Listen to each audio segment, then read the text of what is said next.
پاکستان اور دنیا بھر میں لاکھوں دیکھنے اور سننے والوں کو ارشد شریف کا سلام۔ ناظرین، جیسا کہ امید کی جا رہی تھی، ایک اور قطری خط بالآخر آپ پہنچا اور اس کے حوالے سے آپ کو مزید تفصیلات بھی بتائیں گے۔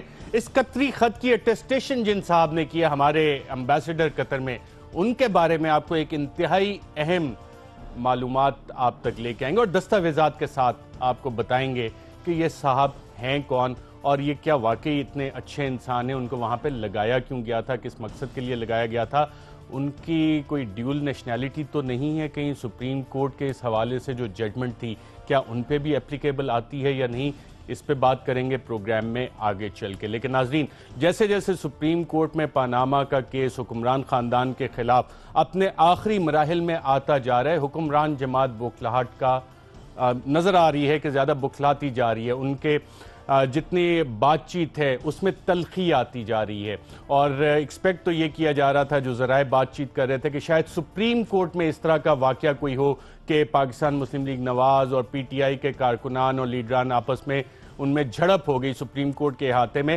اس طرح کی بات چیت آ رہی تھی پچھلے ایک دو دن سے کہ اس طرح کی شاید کوئی پلاننگ ہو رہی ہے۔ لیکن آج جو کچھ قومی اسمبلی میں ہوا وہ بظاہر یہ لگتا ہے کہ ہاں، یہ جو سوچی سمجھی ایک پلاننگ کی جا رہی تھی اس کا اظہار ہمیں قومی اسمبلی میں نظر آیا۔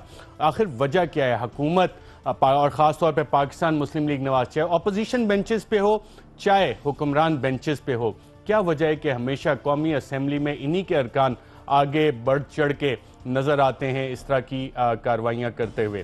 میں اپنے پینلسٹ کا ناظرین آپ سے تعارف کروا دوں۔ اسلام آباد اسٹوڈیو میں ہمارے ساتھ موجود ہیں شازیہ مری صاحبہ، پاکستان پیپلز پارٹی سے ان کا تعلق ہے، ممبر ہیں قومی اسمبلی پاکستان کی۔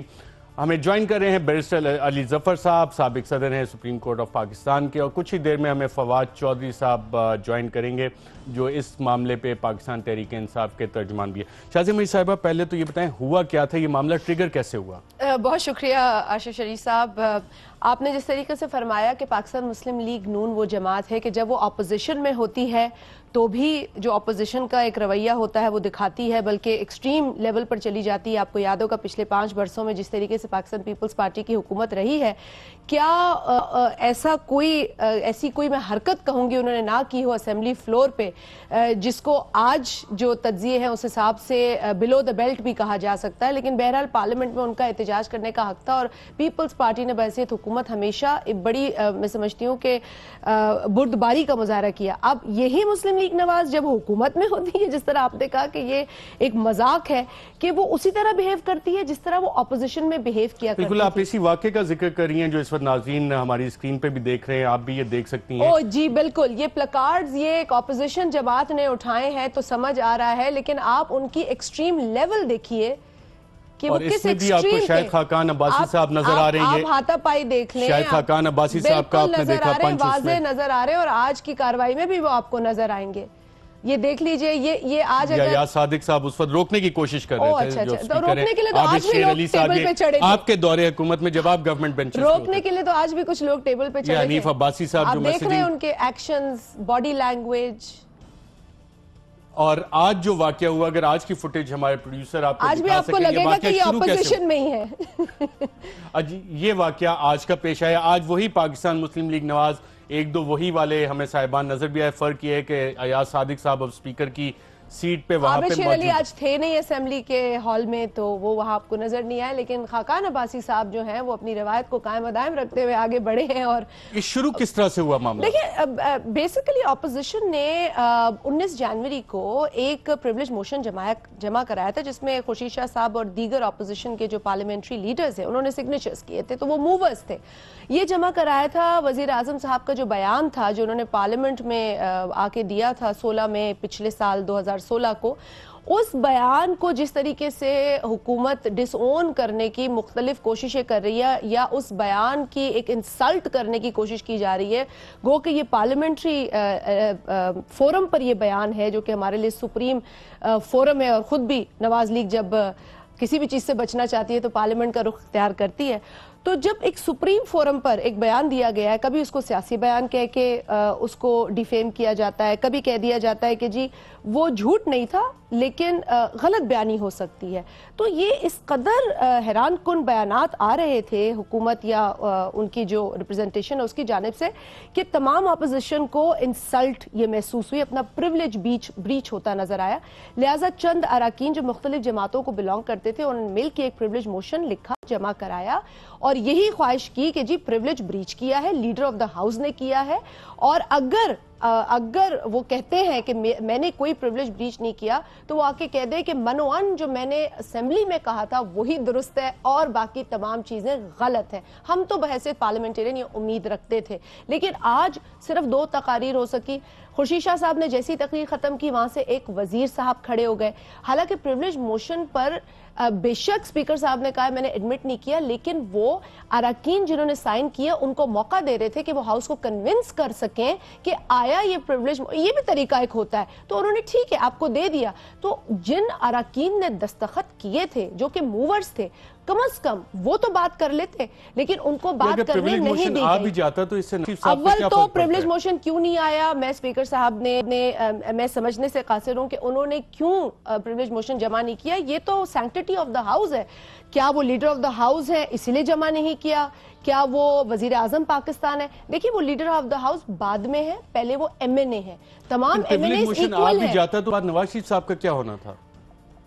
ہونا یہ تھا کہ استحقاق تمام اراکین کا اور جنہوں نے ریپرزنٹیشن کرنی ہے عوام کی ان کا مجروح ہوا ہے, یعنی کہ تمام عوام کا مجروح ہوا ہے. آپ ایک فلور پر یہ کیسے کہہ سکتے ہیں کہ جو وہ بات تھی وہ سیاسی تھی؟ استحقاق مجروح ہو گیا. پھر استحقاق مجروح ہو گیا تو اٹس اے بگ, دیکھیں استحقاق مجروح ہونا, اول تو ہماری کوشش ہوتی ہے کہ ممبران استحقاق کا خیال رکھے, لیکن اب کوئی رکن ہی استحقاق مجروح کرتا ہے تو ہمارے پاس ایک ٹول اویلیبل ہے کہ آپ اس کو چیلنج کریں, آپ جو دستاویز ہیں وہ پیش کریں, حوالہ دیں, سبمٹ کرائیں.